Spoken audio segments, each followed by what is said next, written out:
We are recording. Thank you. Now let's try to share screen. You were sharing, but it was a screen of file names. Now we've got the table. Okay, you have it? You see it? Yeah. Okay. So there's a certain value, and we want to check. Let's say we find that it does have a basis in the Torah. Still, how can it be applied in a positive way and in a negative way, and what should be its limits? So I want to suggest for today that the number one, and I'm sorry, Eta, I'm letting another Kornman in. So what would be the most strongest, most powerful value in the world today? I would like to suggest that freedom is the number one value in the world today. You might say equality, but I would think of freedom. Everyone has their own personal freedom, freedom of thought, freedom of speech, freedom of choosing what way you want to live. I would think this is the major energy of values, of ideals, of the way things should be handled in the world today. And sometimes this freedom clashes with the Torah because we have commandments, we have limitations, we have frameworks. We're not allowed to do everything we think or everything that we want. So it seems very strongly, seems that this value quite powerfully clashes with the Torah.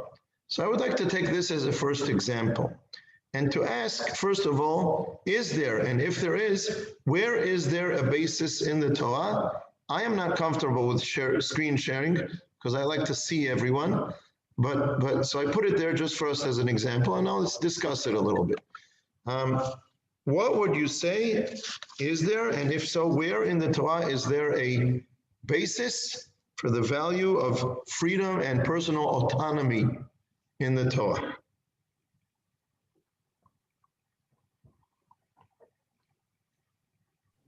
Isn't it right from the beginning? I mean, free will, ability to choose an apple. Yeah, but the Torah clearly, okay, so I would say the Torah says, certainly we have certain, I would go to the opposite extreme, meaning if someone claims that Torah is so rigid, it doesn't leave us any space where we can make our own decisions, I would say there's a lot of space for making our own decisions. But it's nowhere near what the modern world expects people to have their freedom of choice. And the Torah certainly restricts many things that in the modern world, people think that everyone should have their freedom of choice, including many things that the Torah certainly would not allow. So which fruits you like or don't like, sure, but some things are much more difficult. Hi, Moshe. Welcome. Bruchim habayim. Toda rabah. Okay, so but Mark said right at the beginning, and I'd also like to choose right at the beginning. If a person is created, and if every human being is created in the image of God, B'Tselem Elohim, that's right at the beginning of the Torah, I would say that's one value, that's one place, one source in the Torah, and it's twofold, because it's standing in contrast to the way that the ancient world thought about these things, because the king was considered to be God, chosen by God. He was a God himself, and this is the way the world exists, and you can't question that. And the citizens, they were ruled by the king, who was a godly figure or chosen by God, but they didn't have freedom. And the Torah says there's only one leader, there's only one real king. Okay, there's a king in the Torah. That's something to deal with separately.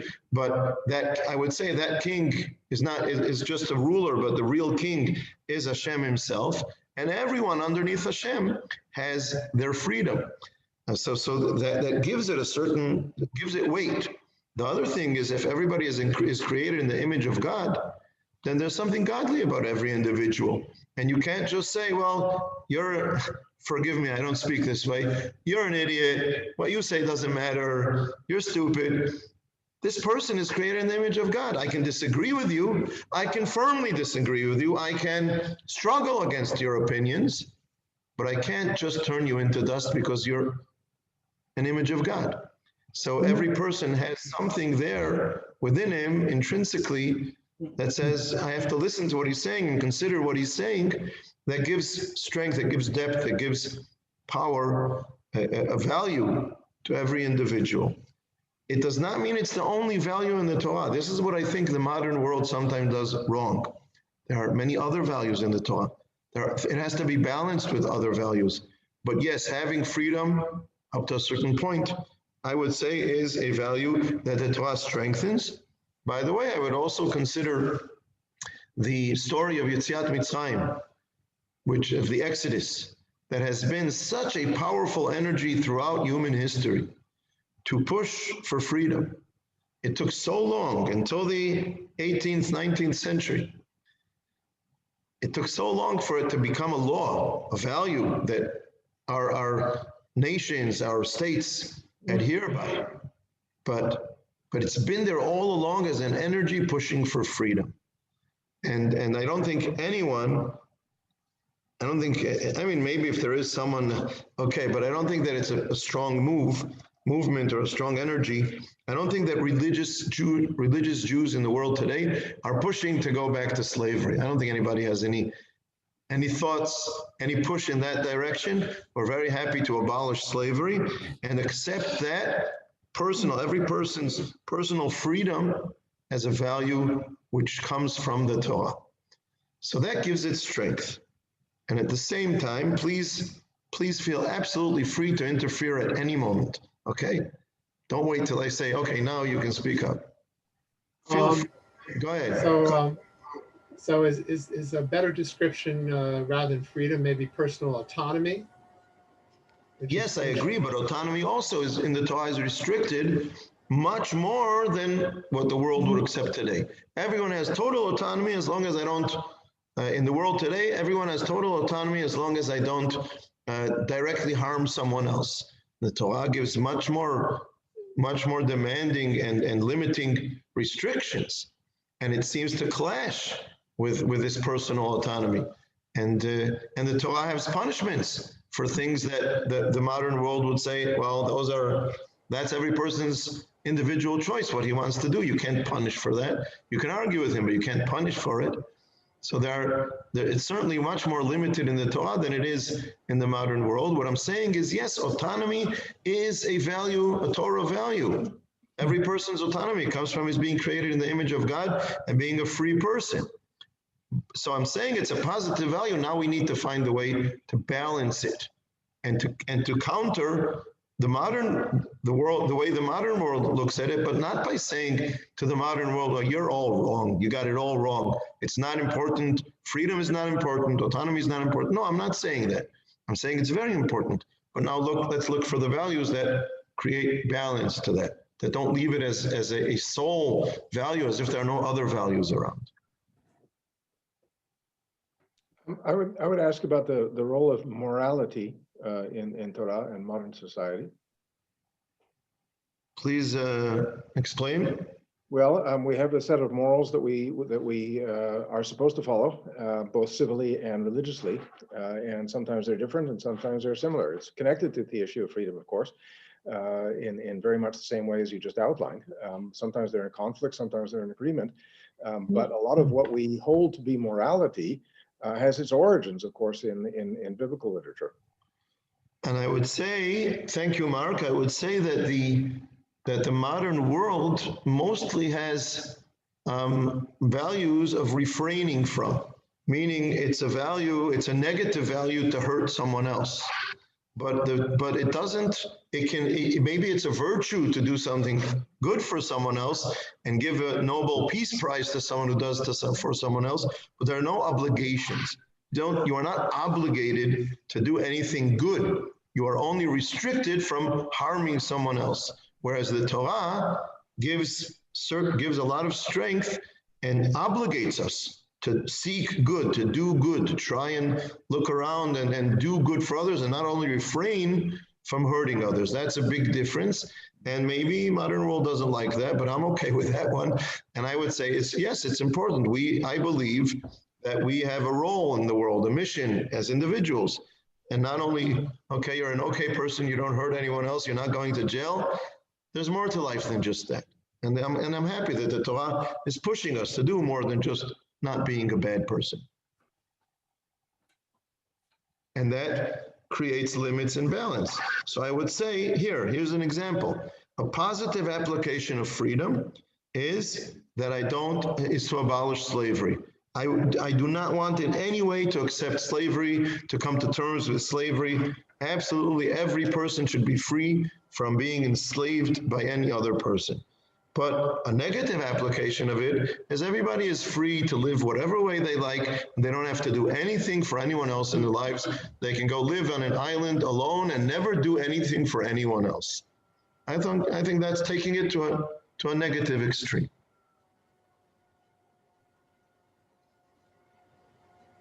Okay, any other comments? Eliezer? I'm not sure. I think that the way Torah gives freedom is by what it does not forbid. I mean, like some people criticize the commandments, but for forbidding things, but there are a million things that are left open. And so adding that to your original assessment that we're created with some heavenly powers, that would mean, I think, that we are free to do whatever we're not free to do. In other words, you're free to read a book. You're free to build a library. You're free to play music. You're free to act in plays. And you're free to do a million things.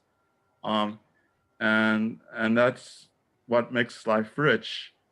And as a value, maybe, this inalienable rights, which is clear in the Torah. I mean, after all, we are created and with the ability to do things. Maybe that's more pertaining to the Torah than quote, freedom. So I'm trying to get the full idea of what you're saying. So we have a lot of freedom to do a lot of things. Okay. And that's positive that we have, and it makes the world rich. And we have godly abilities, and so we enhance and enrich the world, everyone with their own expression of their godly qualities.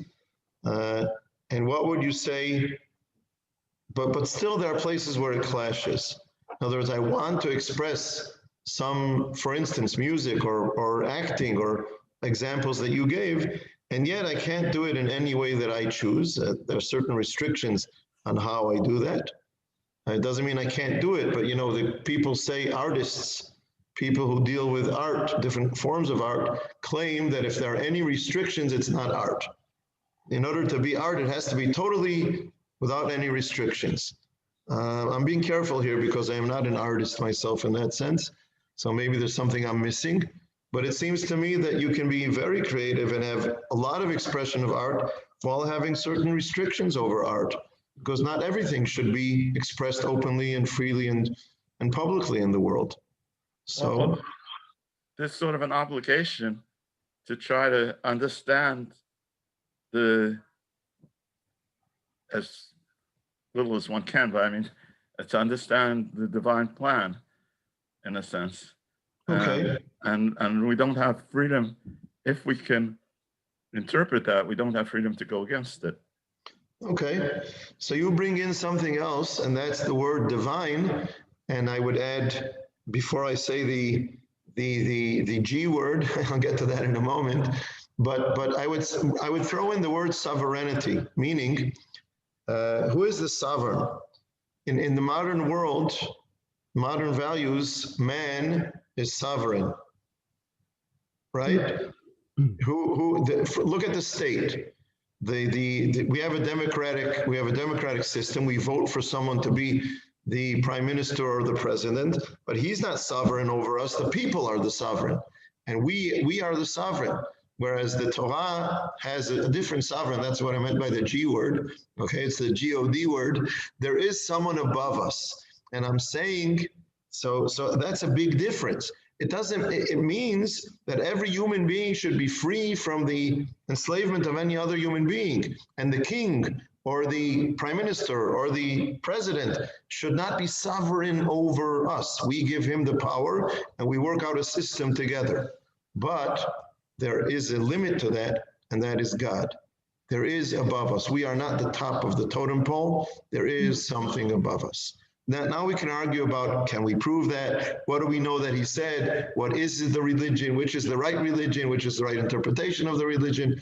But I think that a Jewish religious perspective includes that there is something above us that guides us, that tells us there are things you have to relate to, and there are things that you can't do. Ilana, you wanted to say something? Yeah, I wanted to say, after what you just said, that to that extent, to the extent that there's something above us, then we don't have freedom.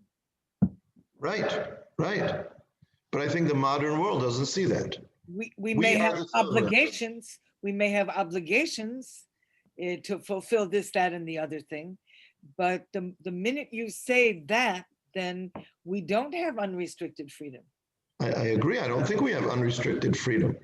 I think it's a point where the modern world and religious Jewish world clash. But I think the clash is very different than saying freedom is not a value. I reject the modern world. I reject the freedom. No, I don't reject the freedom. I accept some of the freedom and reject some of the freedom. I reject the freedom of saying, I am sovereign, we have total freedom. No, I don't accept that. We have freedom from other human beings. We don't have freedom from some power that is above us and guides us and sends us in a certain direction and restricts us with certain restrictions. Yes, that makes a big difference. Okay. A number of the restrictions are man-made interpretations. I don't know how else to say it. Permitted or denied. And you know, we get it because we have a Masorah. We get it because we worked it out through the Gemara, whatever. And so there are controls of our freedom. And a particular example in the subject of slavery, and I'll use that as a broad term, would be agunah. So we have women who are not permitted to remarry because almost any, I would say any ordinary person would look at the circumstance in which they've been chained and say it's completely wrong and completely inappropriate, and yet the interpretation that's applied to the rules and regulations derived from the Torah allows that woman to remain chained because a combination of Rabbanim don't do anything to solve the problem. They claim they can't. Okay. First of all, that's a great challenge, Don. Thank you. I'm very happy about that challenge. I'm not happy that it exists. I'm happy that you raised it. And I would say a couple of things. First of all, one thing you raised before reaching the chaining of agunot is that a lot of the restrictions are man-made or man-interpreted. I agree. That's an issue. I would put it on my list of issues to deal with. I'm writing it down as I speak. It's certainly something that has to be dealt with. But I would say, right now, I'm not going to get into it in breadth, but I would say, just to say something short about it, that we all have the freedom to be part of the system, meaning, and in this sense, it's very similar to a modern parliament and legal system. any one of us who wants to study, try to become a member of Torah Parliament, member of Sanhedrin, member of halacha, of lawmakers, decision makers about the halacha, basically has that avenue open to them, including women, meaning, I don't know about Sanhedrin, who's going to create it, when and where, but without Sanhedrin, it's open today. It really is open. It's a fight. It's a struggle. We have to push for it to happen, but it's happening. So if you want to dedicate your life to studying and being a halachic decision maker, you can be part of the crew, part of the group that argues about these things, and you can go and create a beit din where you're going to release agunot from their chains. I know some rabbis who do that, and they're not part of the formal rabbinic system. So, you can try and be part of the fight about it, but you have to work within a certain system to do that. So, and yes, it is up to human interpretation and human application and human beings deciding on new laws and all kinds of things. It's just something that we can all be part of if we choose to. And we can also help certain people. If I'm not a decision maker, I can support certain other people who are decision makers. There isn't a democratic vote for who gets into the Sanhedrin right now, but I can still publicly try and someone that I think he should be pushed forward in that sense. The other issue of agunot themselves is a very serious issue that boils down to an argument that one side of the argument will say, we better do something about this, otherwise this looks real bad, and it will discourage people from living according to the Torah. It will push people away from the framework of the Torah. It's really very important to do something, not to leave it the way it is. And the other side of the other extreme of the argument is, well, I agree, we should do what we can within the frameworks of halakha, but there are restrictions. We can't do whatever we want. It's part of us not being sovereign. There are laws that come from higher than us, and it's not open. It's not where there's the quote that they say, where there's a halachic will, there's a halachic way. No, we are restricted. So between these two extremes, we have an ongoing argument about that. I'll tell you an interesting story, which is not about agunot. It's a little different than agunot, but it touches upon the same issue.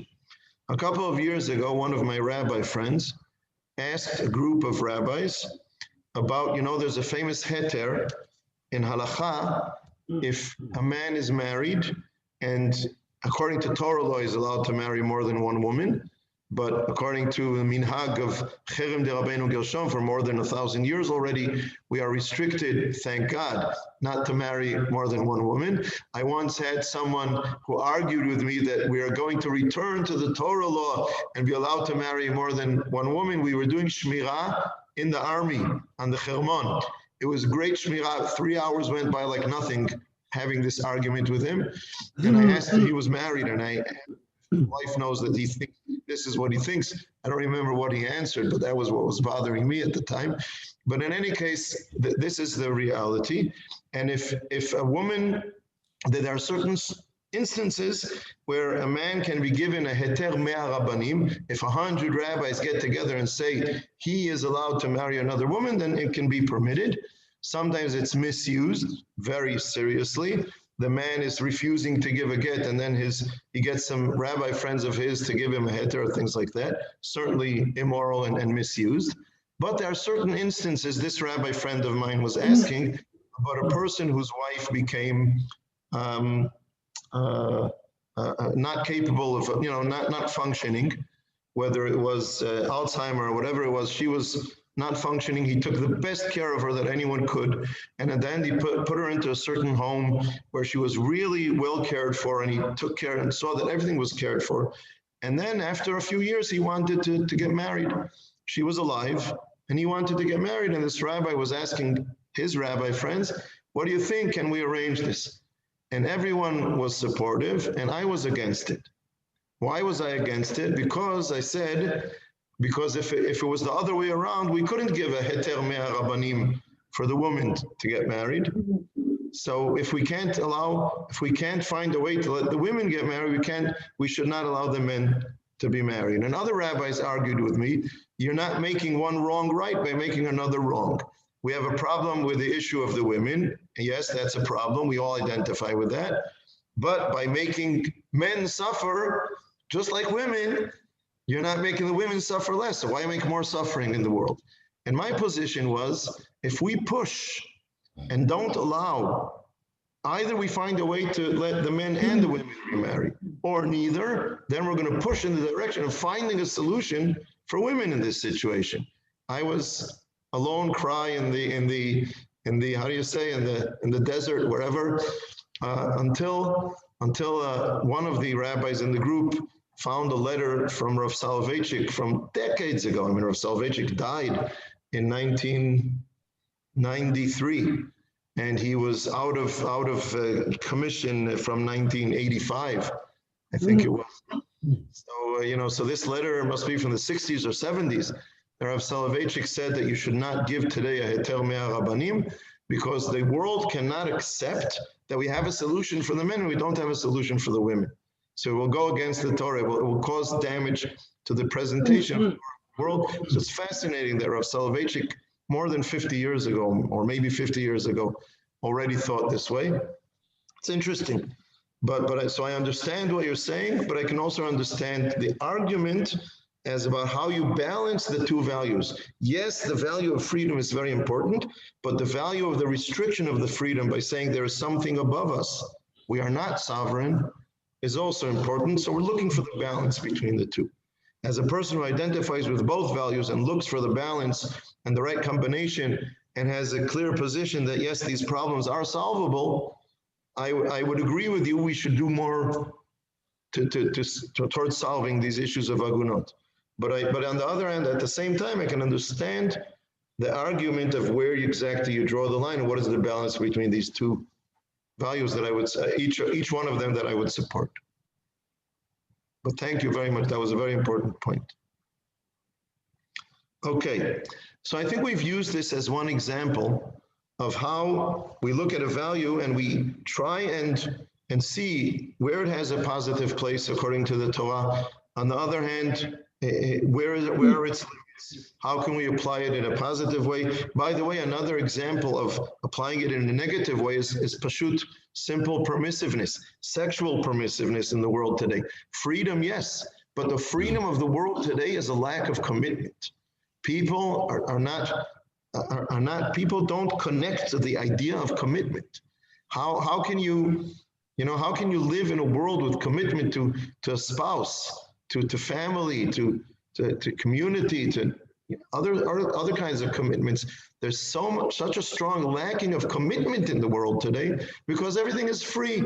If I get married and I commit to one partner for my life, that's very restrictive. I'm not free. Okay, so don't be free. There's a limit to freedom. There are other values besides freedom. Not everything revolves around freedom. So freedom is certainly a positive value. I want you to choose who you're going to marry. I don't want anyone to force a shidduch upon you if it's not your choice. But once you've made that choice, make a commitment and lose some of your freedom, because there are deeper things in life than only being free all the time. And having a commitment and having an ongoing relationship between two sides of a couple is deeper and a greater value than being free every day to choose who you want as your partner today. So again, that restricts the value, the application of freedom. It's in the modern world today, I would say it's a negative application of freedom because it is not combining and balancing freedom with the value of commitment. So that's another good example to accepting freedom as a value, but also balancing it and combining it with other values so that it's not applied in a negative way. I think that's very important. Okay, any comments about that before I move on to something else around the same issue? Okay. I'd like to show you a certain source. It's my own. If anything in the English is wrong, go ahead. Please correct me. It's my translation to Arav Kook. Rav Kook is very lofty, sing-song Hebrew, and now I try to translate him into English. Whoa, not so easy, but I'm going to try to do it nonetheless. Here we are, okay? You can see it? Yes, you can see the source? Okay. Yes. The line on top says in Hebrew, Rav Kook, it's called Kovetz Aleph Taf Kuf Pei Aleph, which means there are several kind of diaries that Rav Kook wrote, not diaries in the sense of today I went to this or discussing his feelings or so on. These are his spiritual thoughts. And he just jotted them down into these notebooks. And amazing, the energies, the spiritual and philosophical energies that he was sending out to the world were very powerful. And some of these were then edited and put into certain books and compiled in certain structures, but some of them were never put into any kind of structure. And it's just there, 1, 2, 3, 4, or 5, section, passage 1, passage 2, 100, 300, 500. This is passage 581 in notebook number 1, okay? So there are 8, there are more than 8. There are 8 basic notebooks and then some others that they found. So this happens to be notebook number 1, passage 581. Okay, let's see what he writes in my partial English trying to translate Rav Kook. So this is what he says. There is good content in the world that is gradually elevating, and this content is revealed in the will and nature of man as well. Meaning there's something good that is growing, that is elevating in the world. It's getting better. It's becoming better. And it's revealed also in the nature and the will of man.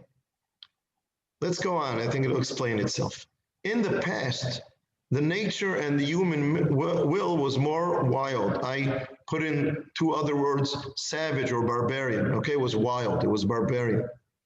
Than it is now. Okay, do we all agree with that? That the nature and human will of human beings in the past was more wild than it is today. Nope, don't agree. Don't agree? Nope. Nope. Not at all. Please explain. There's a lot of violence in the world, a lot of very bad people running around still. I agree with that. I think all you have to do is look at the political waves across the world right now, and the energy seems to be towards controlling others, using brutal force when necessary. No, I don't think that's a true statement. I think More than hundreds of years ago?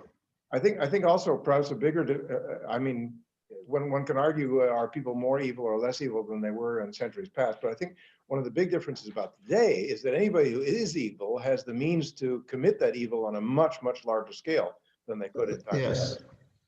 Such as nuclear energy. Such as? I would support it, though. I contest the contesting to a degree. Okay. Because I say that my interpretation of the statement is that the vast majority of people do not misbehave that way violently and savagely and want to commit violence. Most people don't want to do that. The ones that do get the airplay. And when you say that things can be done on a much bigger scale, it's not just the act that can be on a bigger scale, but it's the visibility of the act is on a much bigger scale. So if one person or a small to medium group of people do something bad, it looks like there's this enormous movement of doing that bad thing, when in fact it may still be in a very small minority and the vast majority condemn it.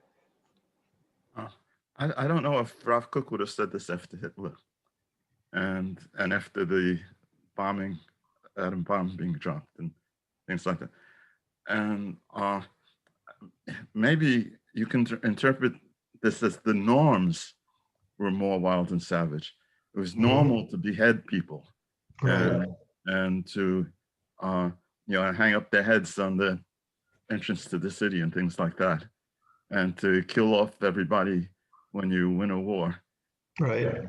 But I would participate with the reservation that there's a lot of evil still around. Well, I would say that the human nature has not changed, that perhaps society's ability to control that has improved for the most part, but the veneer of civilization is so thin and so easily scraped away. All you have to do is look at different parts of the world, sometimes right at home, and you'll see how easily people will behave in a completely not only criminal but barbaric way because they think they're right. It's only by the external control that people can be relied on to behave in a civilized way, which I think fits with your premise that absolute freedom and liberty is not necessarily a great value for society. Of course, then the question is, who is the person who controls and decides what the limitations are? But of course, that's a difficult one. I'm happy about the disagreement and discussion.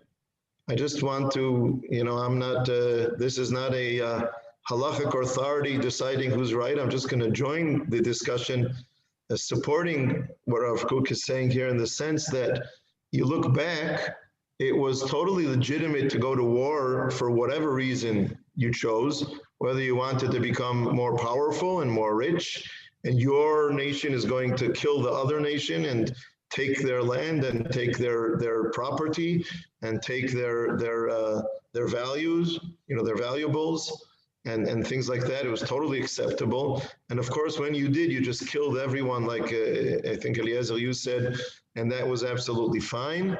And the kings ruled the nations and the countries, and they just ruled by power of force, and you couldn't do anything against them, and so on. And I think today the option for more people to be free, to be able to explore and grow in different ways, and the limitations that most people in the world do accept as that limit them. I don't think it's only because they're restricted by law. Certainly, there are certain times where it comes out negative things, barbaric things come out in very negative ways, but still society functions not only because of power of the government and the police. I think that that humanity is less wild and less accepting of just sheer barbaric violence because I'm stronger than you than it was in the past. I think the standard, the expectation of what was considered acceptable, I think, has changed. I don't know if numerically it's a change, but it's the change in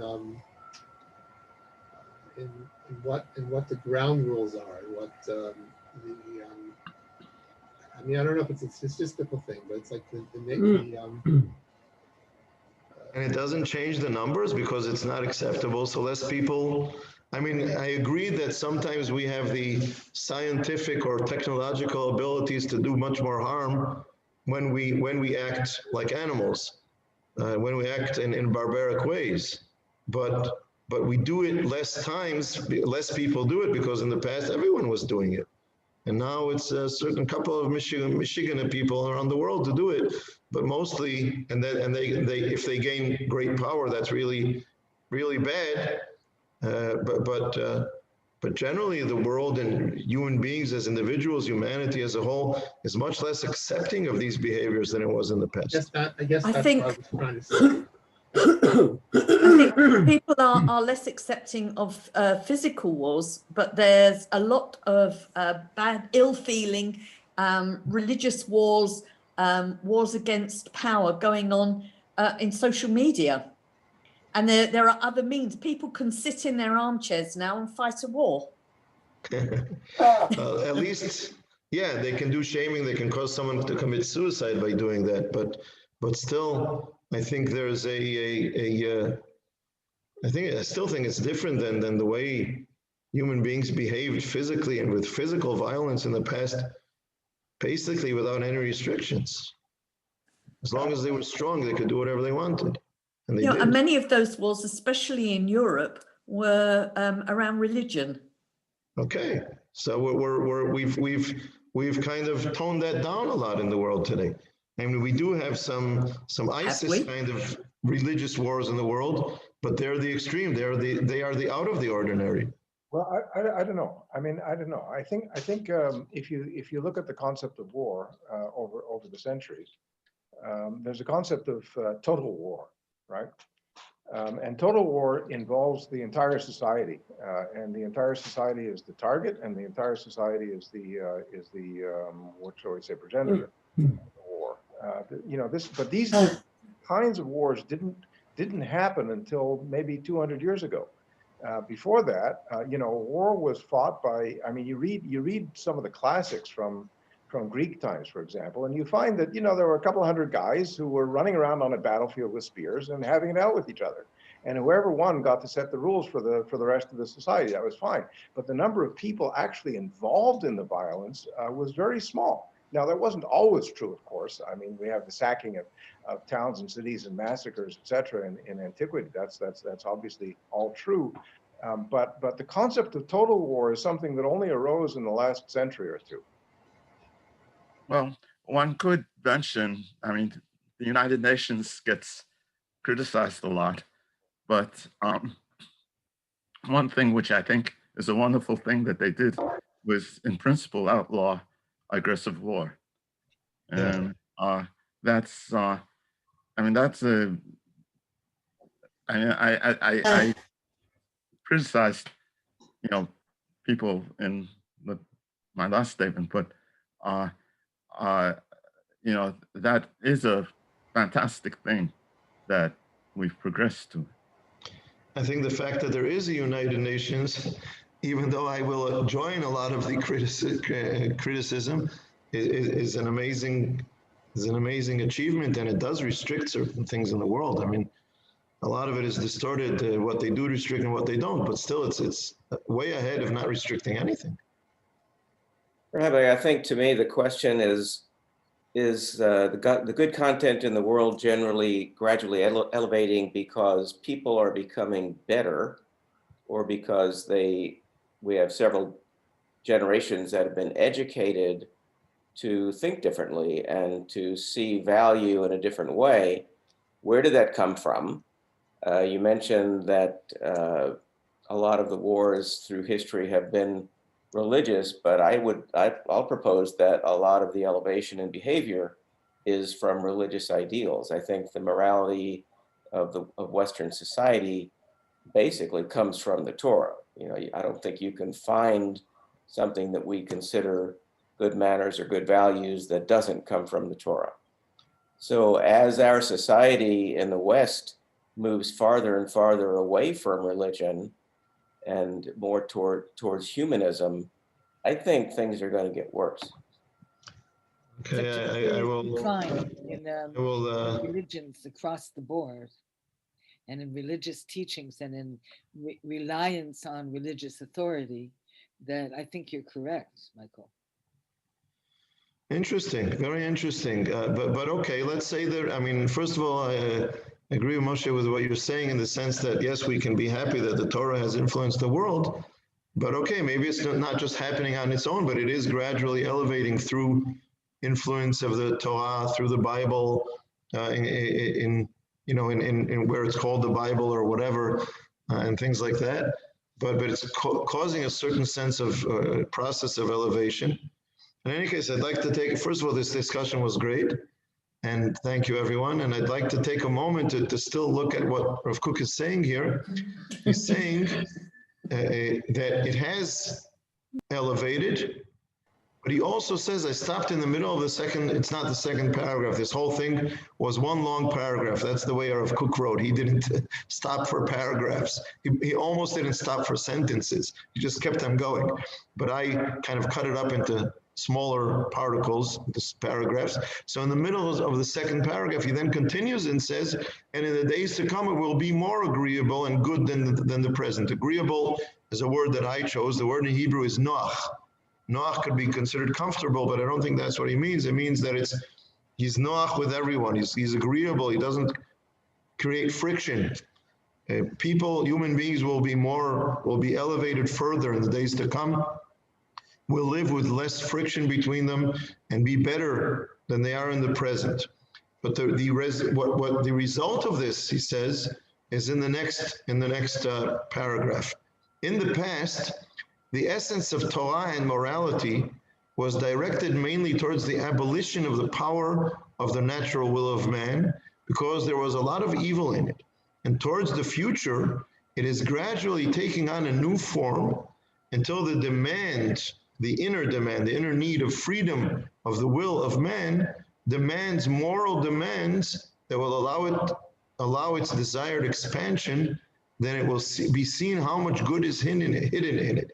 In other words, in the past, the energies of Torah and morality were to restrict human beings, to cancel the power of the natural will of man, because it was so barbaric. But if the natural will of man has elevated because of a natural process or because of influence of the Torah, or where the natural will of man has elevated or is more restricted in the world today from just being evil and violent. So now the Torah, the energy of the Torah is taking on a new form. It's not fighting against the natural will of man. It's kind of trying to look for more harmony, more expansion of the positive free will of man. There's more, the balance, the energies, the relationship between Torah and human beings is different. In the past, it was very authoritative, coming from above, restricting human beings.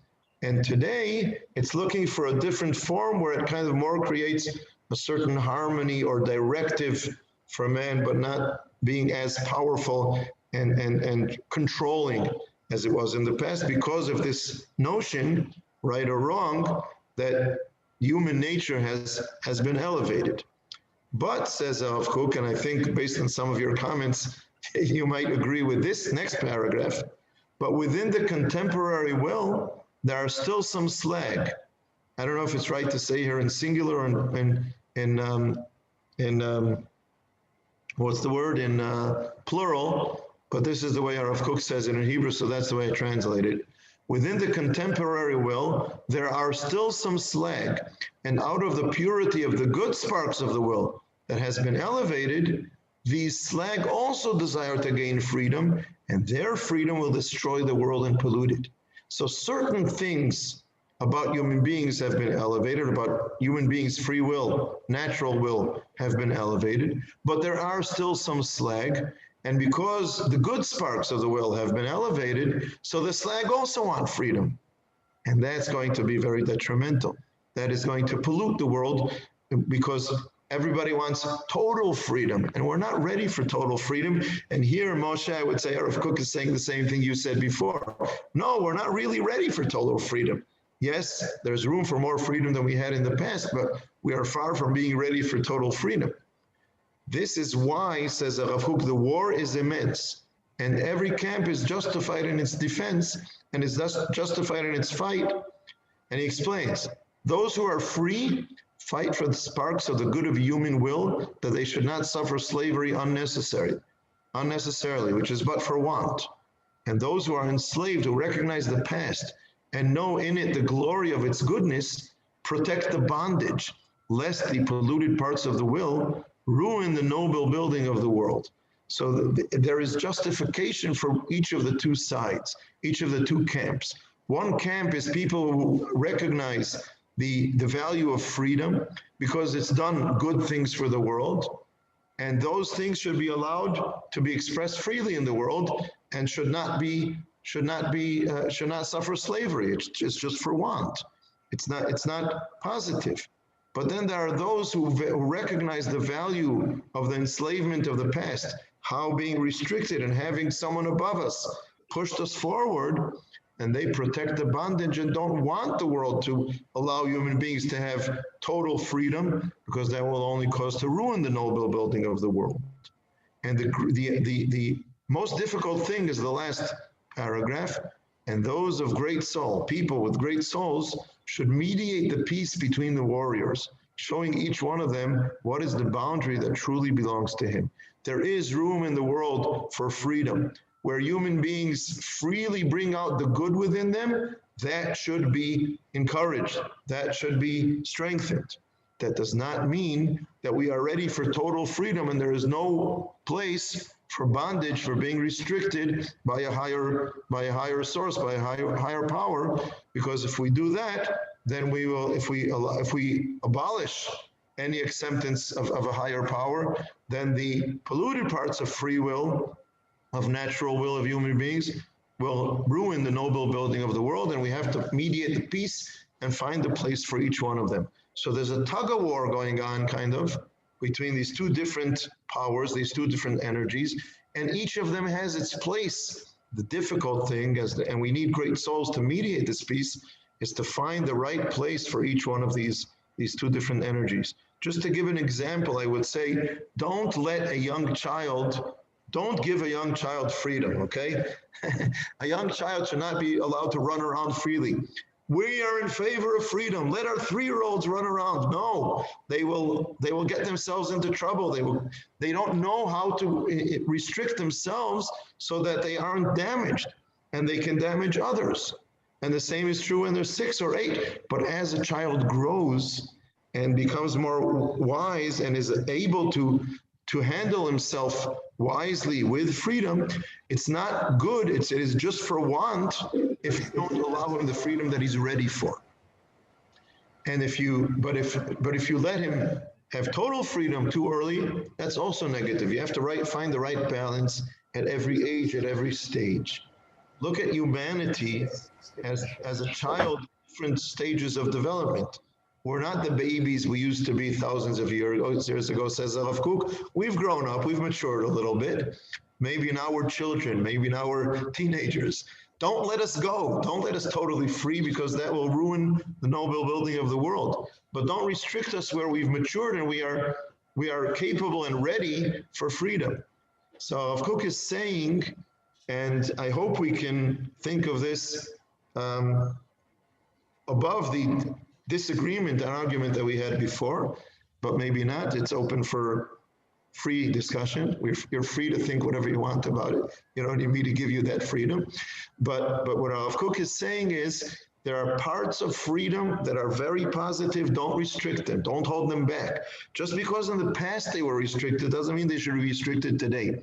But the fact that there are positive aspects of freedom more than there were in the past doesn't mean that we're ready for total freedom and we don't need any higher power above us or don't need any restrictions. We have to look for the right balance and combination between these two different sides. And I think it's a very interesting way of looking at the value of freedom in its positive aspects and where it should nonetheless be restricted even in the world today. Not to say it hasn't grown in the world, not to say that there's no more room for restricting it anymore. There seems to be an implication that in the future it will be possible to have total freedom. That's what he seems to be saying. Very interesting question, Michael. Thank you. I would say it's kind of what's the word? It's what's the word I'm looking for? It's utopian. Okay, total freedom to me seems utopian. You do find these kind of utopian ideas in certain midrashim where there is a kind of future where we don't need Torah. We don't need Torah. It's all become intrinsic within us. But I would understand these to be utopian, not something that is to be carried out in this world as we know it. But nonetheless, it can be a process that is growing, and the balance between how much we're restricted and how much we have freedom can be something that evolves throughout different generations. Where do we find those of great soul? One answer is my own personal opinion of Kook. Another answer is you and I. It's up to us. It's that I don't think we can leave it up to the great souls, and I think Rav Kook would be very happy for me to express my opinion and possibly disagree with him here, because I didn't think that he thought that I have to accept every word that he says and I don't have freedom of thought. it's not enough to leave it up to great souls. It's up to you and I. We have to mediate the peace between the warriors in the world. We have to go around telling our Jewish religious friends who sometimes don't accept that there's room for more freedom than there was in the past, and telling them that yes, there is a positive aspect to freedom, and telling our non-religious, non-believing friends that there is room for restriction of human beings, and it's not good that human beings should be totally free and without any restrictions and without any higher force defining certain frameworks and limitations to human beings. I think it's up to each and every one of us. And sure, if one of us becomes a great soul that can have a great influence about this in the world, that's great. But until that happens, I think it's up to you and me. When you were introducing the first part of this passage right at the top, you know, that and then we got into a discussion about, is the world really getting better or is it really getting crummier? I thought, you know, the thought occurred to me that, you know, maybe what he's saying is that this is what he hopes is going to happen, rather than, you know, this is really what's going to happen. And then that thought become a little bit more concrete as you scroll down and as you discussed the writings in the latter part of the paragraph. But I also wanted to say that it seems to me that there's a hope here that that restrictions will gradually transform from being external to being internal. In the sense that as we, you know, as you pointed out, a child learns to moderate their own behavior not because the external restrictions that they're subjected to by their dictatorial parents, but rather as they grow older, they understand that this is really the way to behave and to get along better in the world. So there's an evolution from an external influence on freedom or external restrictions on freedom to an internal influence. And we as adults and as a society would like to pretend that we get that internal restriction from our laws, whether they are secular or whether they are religious.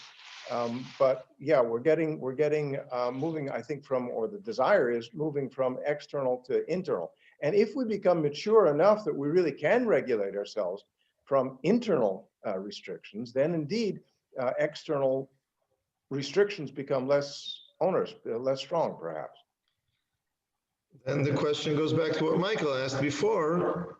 Does it mean that we come to a stage where we are totally free to what was the word that you used about a child growing up and being able to handle his own mature. Sorry? Mature. No, there was a different word you used about being able to handle himself in a way. But in any case, do you reach a point, you know, when I look at children, so there's a difference between age 3 and 5 and 7 and 10 and 12 and 15, and maybe 18-year-olds, you know, when you're coming from 15 to 18, so you're sure that at 18, that's it. You've done maturing. And as you grow older, you know that there's still even more to mature and so on. Do we ever reach a point where it's totally only internal and not external? That would be the question. No. And certainly we are, as a humanity, we are not yet totally mature. We still need some external or higher source authority and restriction. That would be my perspective. Absolutely. But I thought this whole passage was interesting in the sense of looking for that combination and balance between these two positive energies. Both the energy of freedom and the energy of lack of freedom are both positive energies when you put them in the right place, when each one has the area where it is, as he says at the end, that truly belongs to him, then that has a potential of finding the right combination and balance in the world. And that's the basic idea of what I'm trying to say about values, modern values that seem to clash with the Torah. It's not the value itself per se that clashes with the Torah. It's the breadth of how much it's being placed in society today that clashes with the Torah. So if we accept its basic core and energy and we balance it differently, that is a tool that can help us both personally and as a society find our way and even have positive influence on the world. I would even add that when we had two Zoom, what Shuli Briggs has coined as Yid Talks. We have these Yid Talks in Kinol David over the Zoom during Corona, and maybe we'll continue them after Bezat Hashem. And we had two people in English and in Hebrew telling about their experience in the Emirates. And one of the things I thought about these Abrahamic Accords is about the option, and I mentioned this in both of those Yid talks, is the option of a more conservative, a regional kind of thing of Jews and Muslims who are more conservative than the Western world, more conservative, more connected to the past, to values from the past, less, more keeping traditions, and at the same time respectful of the Western world. And maybe that can be a contribution of a certain kind of balance that we can give as a gift to the world. That would be a nice thing to do if we succeed in doing that. The Muslim world in the golden age of Spain, stuff like that. Before, there were times and stuff where there were enlightened yet conservative, societies. It's coexisted. So maybe this is another. Maybe potentially this has the possibility of being another such era. Okay. Thank you, everyone. Thank you. Beautiful discussion. Thank you. Thank you. Laila Tov. I'm Thank still you. here Great if anyone wants individually to discuss. I'm still here.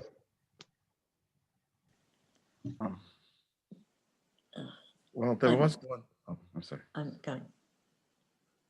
This is a lovely discussion. Thank you very, very much, everybody. Really lovely. Thank you. Appreciate that very much. Super duper. Be well, be healthy. Bye for now. Keep safe, everyone. That's Yes. it. Don't drop your guard just because you've been twice, okay?